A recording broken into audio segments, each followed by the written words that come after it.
Hello guys, the DB Grinder here, back at it again with another video, and this time I am here with... Nico Schlickam.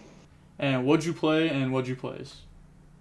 I got to top 16 at the LCS. I played Frankets with no hand traps, basically, without, except for Empower. And Yeah. do you want to give any shoutouts before we hop into the video? Of course, shoutouts to my team, Eman Games, especially to Herman because he suggested like a list like this, and shoutouts to all the people in 100%. Alright, and let's just hop right into the deck profile. Alright, so I decided to play like no hand traps except for Impermanence because I think like the main decks in this format are Drytron and Tri-Brigade. And against Tri-Brigade, I don't think hand traps are that great. Like, especially Ash isn't really good against it, I think. And I'd rather break their board because they like have Appaloosa or like Revolt, and you can always chalice that. I think that's more consistent than trying to hand trap them. Also, against Drytron going second, game one, like no matter how many hand traps you're maining, you don't have over 30-40% against the deck, so I don't think it's worth like maining hand traps for a matchup you're not like playing that much against. Yeah, I ended up playing like only 2 Tri-Brigade and 4 Drytrons, so it wasn't that great, I guess. But yeah, I played Max Kids because of Poly. And, yeah, you could add Terraforming. I didn't play it because of Lockbird, and I couldn't find the space. I thought the deck was pretty clean that way. And the Pankratops was just like it's fine with the deck to go just go first and do your bird because there's no you can play a lot of going second cards and Prankets because you can't die through Washer, Butler, whatever. So Pankratops is also good against like going first. If you don't win with Butler, you just have Pankratops next turn to push through the board again.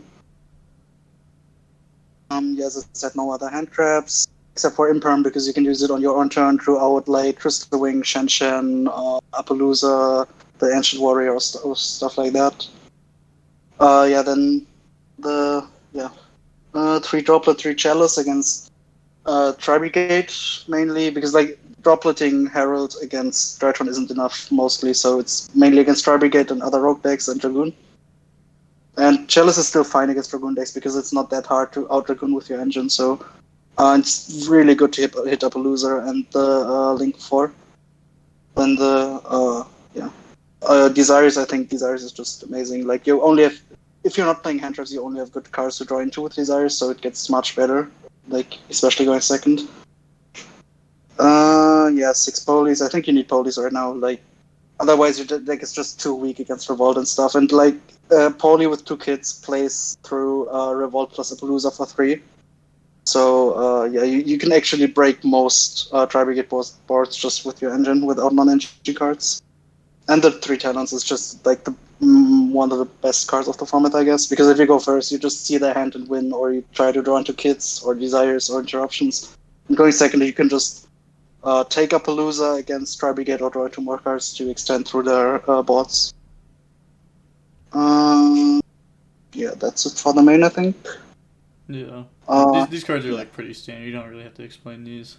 Yeah, I mean these are no Monster Reborn because I couldn't find the space. I don't think Monster Reborn is better than any card in the deck currently.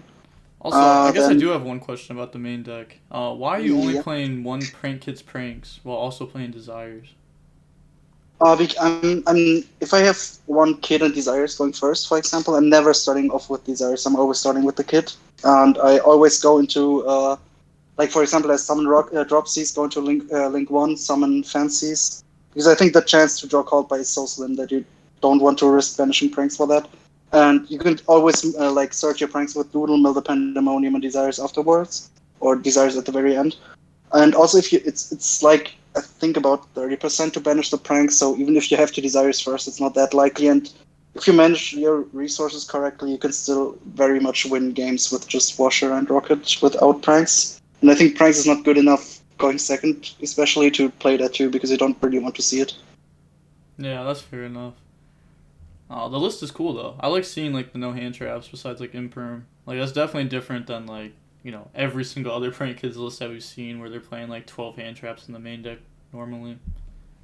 I like. I mean, I played like that at the YCS, but wasn't happy. Like, I think hand traps are just not that great. Again, like at the moment, because all the Drytrons are playing Dragoon now, so they're always ending on Dragoon basically, no matter how many hand traps you have. Yeah. So yeah, that's you lose 3 cars and still have to play through Dragoon with 3 cars, like plus follow up. That's just not happening. Yeah. And also this is better if you lose die rolls, I guess. Mhm. So going on to the side deck now. Yep. Ash Blossom was mainly for like back row decks like Elvish, Guru and stuff. I didn't side it in against Tri Brigade. It was also for Drytron because you still need some cards to have a chance going second if you lost the roll. And it's also for the mirror, like because like Chalice isn't great in the mirror and Permanence isn't either, so you side those out. Then the DD Crows. Maybe these should have been Psycho Readers, honestly, because DD Crow is mainly in here for Salad and Striker, but both decks are pretty free anyway with brackets, especially Striker. You can't lose against Striker. So the two DD Crows should have been Psycho Readers probably because they have more impact against Tritron, and I'm not siding it in against that many decks anyway. Drolls is for Drytron, Ignister, and Shadow, I guess. But like, it's also very hard to lose against Shadow with Chalice droplets and stuff and talents. Then 6 back removals. I used to before the event I had like Night Beams instead of Cosmic Cycle in my deck because it's pretty good against Revolt. But I swapped it out last second because of Anti-Spell. Twins for Mirror and Tri-Brigade, and Skill Drain is just busted, like in this deck. Against Drytron, Tri-Brigade, whatever. Going first, you can't lose if you open Skill Drain. And, like, they don't have the Twin, obviously. Yeah. Like, if you flip this card, like it's just an auto. Yeah, This card's crazy. it's just so stupid, yeah. Yeah. Then in the extra, the 3 Meow, 3 Doodle, I think you need 3 of both, like, always. Because it comes up so often in games that last more than, like, 1 or 2 turns. Then one Bawa I used to play 2, but I didn't have the space. The Roaster isn't technically needed, but it's nice against Striker. It's a good monster to summon if your opponent has Mystic Mind face up. And it comes up against Tri Brigade because if you have Instant Fusion or Poly, you go to Rocket and Reborn to you sometimes, especially late game, want to go into Roaster and double with the Omen, so you can add back any card basically. That came up once or twice, I think. Then the Cerberus, this deck struggles to out monsters, so like big monsters. And you don't always want to go for Unicorn because, like, if you want to go into Unicorn, you have to actually link away your Doodle, and you can make Cerberus with under Doodle with your Pranks token. Also, like, if you droplet the Herald, for example, and if like you hand trap them and then droplet the Herald, and they only have like 1 negate or something, like. You still need Cerberus to clear it because this deck can't beat a monster in defense with 3k without going to Access Code or Unicorn. Then Unicorn Access Code, standard, 1 of each fusion. I wish I played a second Rocket because like with all the fusions you sometimes want to go through 2 in 1 turn, especially with Revolt banishing 1, then you can't access it again and then it's kind of awkward. 1 Butler is enough and 1 Toad, yeah. So, just wondering, if you were to play like a second Rocket Ride, what would you end up cutting from the extra deck for it? I would probably, if I played a second one, I would probably cut either Roaster or Cerberus. You could also play like 1 Verte and Thunder Dragon Fusion, the second Butler extra deck. Then you also don't really need the second Rocket because Verte kind of fills that slot because you can go into fusion summons after turn 1, or like in general, or like more than once a turn. Mm-hmm. But I didn't try that enough to play it with the 1 Thunder Dragon Fusion main deck. But yeah, probably I would probably cut Roaster because this comes up the least, I guess. I didn't expect the what's it called, the Contact C, so I didn't play a generic Link 2. If my opponent sees me, I still have like Chalice droplets, I guess, or Pranks token or something, Instant Fusion. But it's still not great, obviously. But yeah, I didn't expect it too much, so I didn't really play around it. Just wondering, why did you decide to play something like Skill Drain and not like any other floodgates like TC Boo or stuff like that? In hindsight, I would probably also cut the skill drain honestly together with the crows for cycle readers, because this everyone is citing like twins or lightning storms against you, so skill drain is not getting much. Like in the games where your opponent doesn't have twin, you're probably fine anyway because you're getting to butler, especially with all the extenders and talents and stuff. So it's like the worst games are where you get where you are getting twinned and then skill drain just dies next to your pandemonium.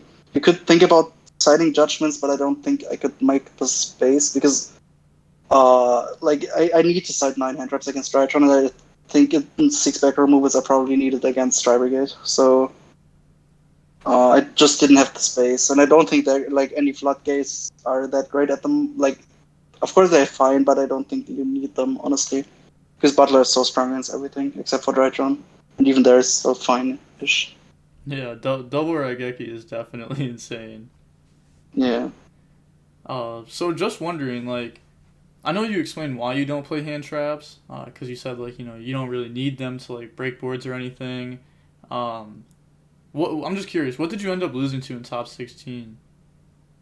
I actually lost to Drytron because day one I lost to like some like Mech Invoke because he opened 6 card combo twice, and I lost to then day two I played like two Drytrons the first 2 rounds, same list twice, and then top 16 again like against Drytron again.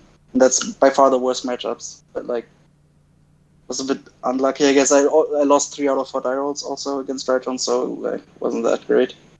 Yeah, I I guess I'm mean, he just just like comboed game 1 on 3, so I guess I'm just like curious why you didn't main deck like more hand traps, because like yeah, like game one, like the odds of you opening up like multiple hand traps going second is pretty slim, but like main decking the hand traps and then like side decking into more, it makes us that way. Like like game three you have like a way higher chance of like drawing them.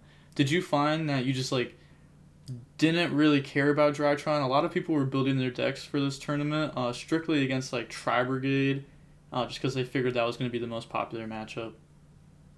I mean, I tried to snipe Tri Brigade like definitely in rock decks. I didn't think that Drytron would be so popular like as it was. But even then, I think like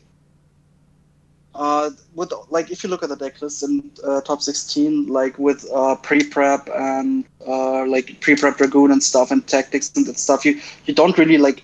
It's so weird to hand trap them because you're pretty much still always losing. So I don't think it's worth remaining it. I mean, I guess if I'm siding 6 hand traps and then I could side 9 more, so I would have 3 more hand traps both side. But like you could think about like main decking Valor instead of Chalice, I guess, or something. Um, that would give you 3 more hand traps against Drytron, but the problem is they're still ending on like Dragoon at minimum, maybe even Dragoon plus IP, and you're not playing through that anyway without your board breakers. So I don't know. I think it's like you can't really prepare against Drytron, like losing the die roll against Drytron anyway with most decks. So yeah, just didn't think it was worth it. Yeah, that's fair enough. Do you have anything else you want to say before we hop off here? No, that's fine. All right. With all that being said, the DB Grinder signing off. Peace. Have a nice day.